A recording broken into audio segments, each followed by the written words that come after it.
Spartacus, the slave who defied an empire. They called him a savage, a gladiator, a slave, but history would remember him as something far more dangerous, a man who dared to say no to Rome. He was born free, somewhere in the mountains of Thrace, a warrior by blood, a soldier by training.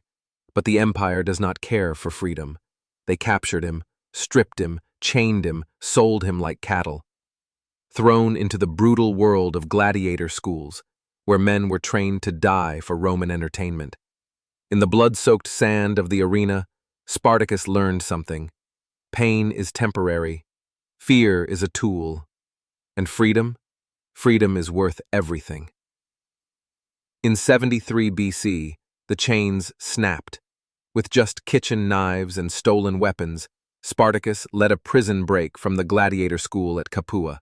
A few dozen slaves at first, but word spread like fire. The people Rome had crushed, gladiators, farmers, deserters, women, even children, they all followed him, not because he promised victory, but because he promised dignity. He wasn't just running, he was fighting back, against Rome, against slavery, against fate. With each battle, his army grew, from dozens to thousands to over 70,000 men. And Rome, the greatest empire the world had ever known, began to tremble. They sent armies to crush him.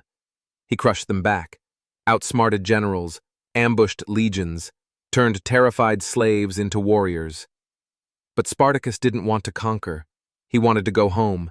He dreamed of crossing the Alps, of returning to Thrace, of living free just once more. But freedom, in Rome's world, was rebellion, and rebellion had to be destroyed. Rome sent Marcus Licinius Crassus, the richest man in Rome, ruthless, calculating, with 8 legions at his back and orders to kill every last one of them. The final battle came in 71 BC. Spartacus knew he would die, but he didn't run. He rode into battle at the front, sword in hand, roaring like thunder, ready to meet death on his feet. He fell, like a warrior. They never found his body.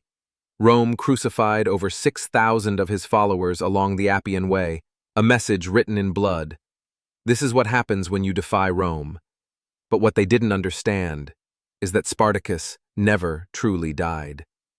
He became an idea, a symbol, of defiance, of resistance, of the fire that lives in every human soul that refuses to kneel.